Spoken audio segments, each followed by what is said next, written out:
नौकरानी एक घर के लिए कितनी जरूरी होती है, आइए देखते हैं। अरे बहू, ये देख, सारा साबुन बर्तन में रह गया। ये नौकरानी कोई काम नहीं करती, गंदा काम करके चली जाती है और ढेर सारा पैसा ले जाती है। अरे मम्मी जी, उसने तो साफ किया ही था। मेरे ही हाथ से इस ग्लास में सर्फ गिर गया था। अरे बस कर झूठी, उसे बचाने के लिए सारी जुगत लगा ले, लेकिन मैं तो इसे निकाल कर ही रहूंगी। हमारे जमाने में ना कोई नौकरानी थी और ना ही ये चिकने बर्तन। चूल्हे के जले बर्तनों को राख रगड़ कर साफ किया करती थी मैं। अरे माँ जी, मैं कहाँ बचा रही हूँ उसे। और वैसे भी आजकल नौकरानी जरूरत नहीं, स्टेटस सिंबल बन गया है। अब आप बताओ, मैं मुन्ना को नीचे घुमाने ले जाऊं तो लोगों से क्या बोलूं? झाड़ू पोछा खुद लगा रही हूँ। लोग सीधा यही पूछते हैं कि कौन सी नौकरानी काम कर रही है तेरे घर पर। अरे बस कर, ये भी कोई बात होती है? मम्मी जी, आप नहीं समझेंगी। शाम को नौकरानी घर आकर काम कर ही रही होती है कि सास को कहती है, माँ जी, एक बात बोलूं, बुरा न मानना। अरे वैसे तो मुझे तेरी शक्ल ही पसंद नहीं है, बात क्या खाक पसंद आएगी। अरे माँ जी, सुन तो लीजिए क्या कह रही है। तो मैंने कौन सा उसका मुंह पकड़ लिया है? अरे माँ जी, वो लाल साड़ी पहनती हो ना, ना पहना करो। सास का गुस्सा अब तो 7वें आसमान पर होता है। अरे वाह जी वाह, क्यों ना पहना करूं? और तू होती कौन है ये बताने वाली कि मैं क्या पहनूं क्या ना पहनूं? अरे माँ जी, पूरी बात तो सुन लो, वो बोलना क्या चाह रही है। अरे बुरा न मानो आंटी जी। अरे कौन है आंटी? अपनी उम्र देखी है तूने? 2-4 साल ही छोटी होगी मुझसे और मुझे आंटी बोल रही है। बहू सर पर हाथ रख लेती है। अरे अच्छी खासी उम्र दराज हो और आंटी ना बोलूं? मैं तुम्हारी बहू से भी 4 साल छोटी हूं। क्यों दीदी? बोलती भी क्या, एक तरफ सास यानी पति की माँ, तो दूसरी तरफ नौकरानी जिसके बिना घर का काम नहीं चल सकता।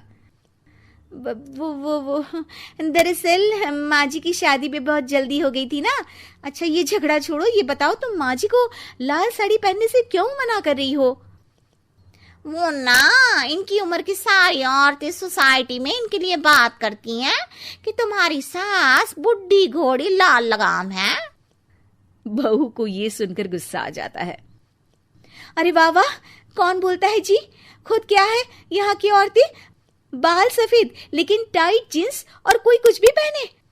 अरे पहनना हमारा निजी हक है, किसी को कुछ हक नहीं बनता कि वो मेरी सास के लिए कुछ बोले। मैं आज ही जाकर माँ जी के लिए लाल जींस लेकर आऊंगी, फिर देखो कोई क्या बोलता है। अरे चुप लाल जींस। अरे सुन नौकरानी की बच्ची, जाकर बोल दे उन लोगों से कि उन लोगों की तरह मैं उड़ती नहीं फिरती हूँ घर बार छोड़कर।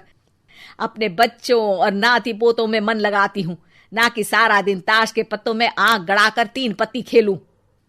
नौकरानी वहां से चली जाती है।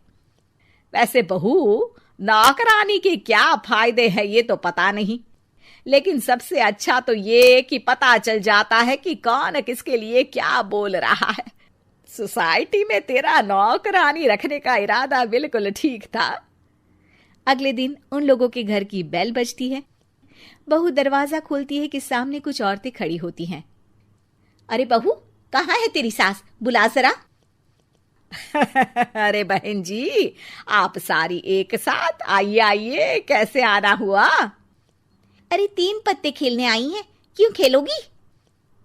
क्यों नहीं क्यों नहीं, वैसे भी बड़े दिन हो गए, एंटरटेनमेंट हुआ नहीं। बहू जा जाकर पकोड़े तो बना ला। अरे बस करिए, आगे कुछ पीछे कुछ। वैसे तो कहती है कि परिवार पर ध्यान देती है, हमारी तरह 3 पत्तियां नहीं खेलती। हमने कौन सा परिवार छोड़ दिया? सास सक पका जाती है। अब ये किसने कहा? मैं तो कहती हूँ कि मैं भी थोड़ा बाहर निकलूं। आपने ही तो कमला नौकरानी से ये सारी बात की थी।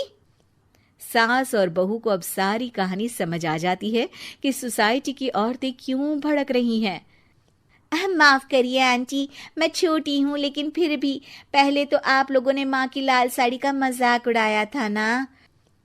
हाँ हाँ, उड़ाया था, लेकिन उससे पहले तो तुम लोगों ने हमारी जीन्स के बारे में बात की थी। अरे क्यों ना पहने हम जीन्स, तुम्हारे पैसों की थोड़ी ना है। सास और बहू सर पकड़कर बैठ जाती है। देखा बहू, ये खेल कर गई तेरी नौकरानी, यहाँ की बात वहां तो वहां की बात यहाँ। दोनों किसी तरह औरतों को समझा बुझाकर घर भेजती है और कसम खाती है कि नौकरानी को नौकरानी ही रहने देंगी।